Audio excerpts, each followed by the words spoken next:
also like it really is a missed opportunity, like academia wise. Like there's so much stuff to research and look into.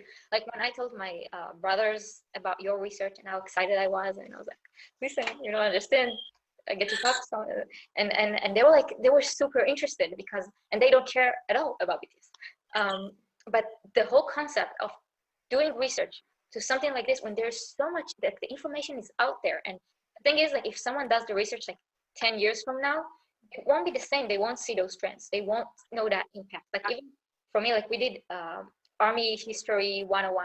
That's instead of focusing on BTS, we focused on Army and the stuff Army did, stuff that Army had to go through.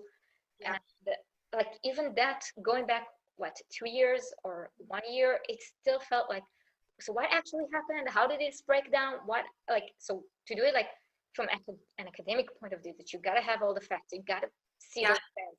And to do it like 10 years from now, you can't do that. So it's so important that you and people like you are doing that research now to showcase everything. Yeah, I appreciate that. I mean, I've talked about this so much with so many other researchers and academics, like the issue of, like the more time we pass by and not record anything, or like, we're just going to lose all of that. And it's a shame, right? Because even since the beginning of BTS, like fans have played such a huge role, but I know that we don't talk about it enough outside of the fandom. And these are things that people just generally wouldn't know.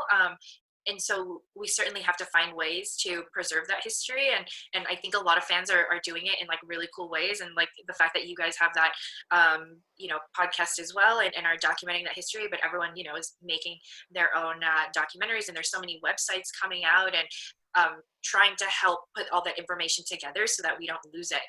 It's super important. Yeah, it's our history. Like we have to keep track of it and be able to, I think, like to pass it forward, because it lacks in so many aspects of popular music, not just pop, but rock, everything. Like even like Queen or Elton John, like those stories get so distorted over time. So to have those facts, to have those stories, to try and capture those screenshots and memories, and maintain them for the future. Because BTS is not some band that's gonna disappear off the face of the planet like 10 years from now. It's not like Gangnam Style that no one will remember, or Old Town Road. They're not a meme. They're a movement.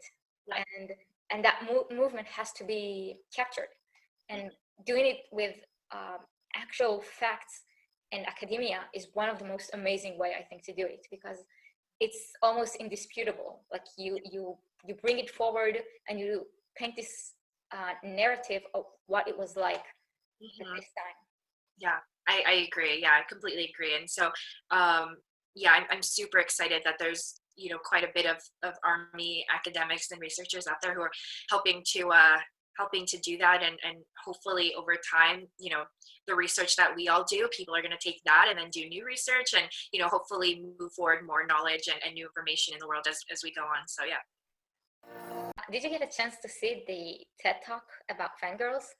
I saw that a while back. It was more centered on One Direction, but it really, for me, like I know she did like everything over the top, so and I really recommend, I'll put the link in the description for those who want to check it out, because it really moved me, because I've been a football fan or a soccer fan for years, and to see the difference between how their fandom acts and how they're taken by an outsider compared to how a boy band fandom is taken, it's night and day. It's like completely different. I know. I love that TED Talk. And I'm the same as you. I grew up playing sports. I was a big athlete, big sports fan. And that was kind of like the aspect of my life that people were like, oh, that's like so cool, like look at you, like kind of one of the guys. Yeah, you play sports and like that's awesome. But also like while I loved sports and was like a big sports fan, I also at the same time was like a big like fan of boy bands. But then like those same people who were like, oh cool, like we love that you love sports, are like, wait, like that's weird. And so it's like it was strange, right? Because it was almost like, where do I fit like with these people? Like it's great that they loved that I played sports, but like it was like, but I just didn't understand why people had to look down on that other aspect of like the boy band kind of thing. And it is, I don't think that people think enough about this. I mean, I put out one of those like Venn diagram charts once where it shows like the similar characteristics of sports fans and then like boy band fans. And there's so many similarities, obviously, but people don't think about it, right? And there's obviously like a male dominated side and then female dominated side, and that obviously comes into play in the way people perceive these two, which is certainly a shame. But yeah, it's definitely frustrating. So Yeah, it's especially frustrating when you think about the contribution yeah, a fandom like Army has done. Like most male-dominated fandoms don't get a lot done. Like football fans are known for their brutality and violence, and like there are thousands of horror stories about stuff they've done. No one looks down on them for that. Yeah. You have even like recently there was the it's not exactly geek, but you had the I'm trying to think how to say it. You had the movie Justice League come out, and there was a director's cut, the Snyder's cut, and it didn't come out. Like there was a whole thing there. The director got he had to leave for a personal thing last minute, and a different director came in instead. Joss Whedon came instead, and the moment the movie came out, people were like, "We want the original cut."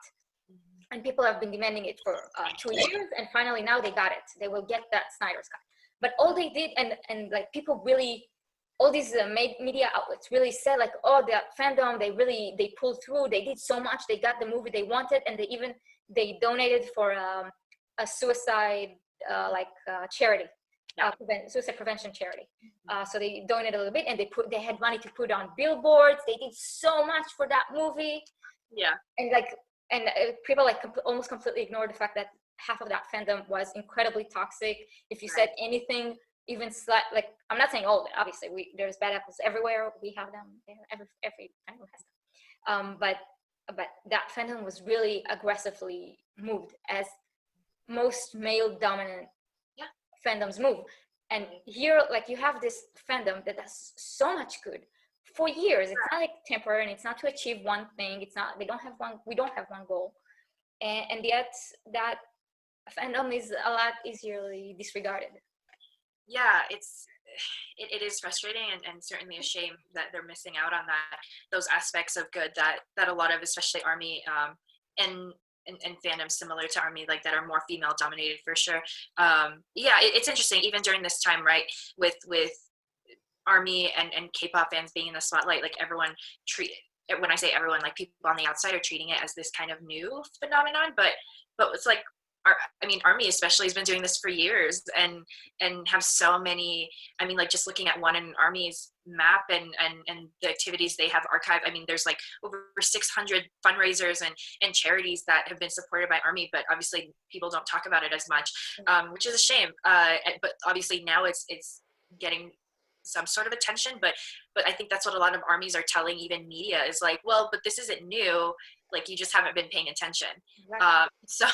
So hopefully the conversations that we're having now are hopefully going to bring attention to what we've been doing for a long time as a fandom, and hopefully it helps to shift the narrative a little bit over time. But all we can do, right, is to continue educating people and informing them with all the information we have. But just again, like the importance of documenting these things, because otherwise people outside wouldn't even know it, right?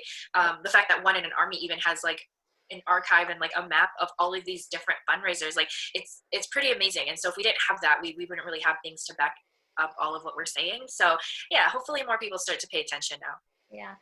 I had something.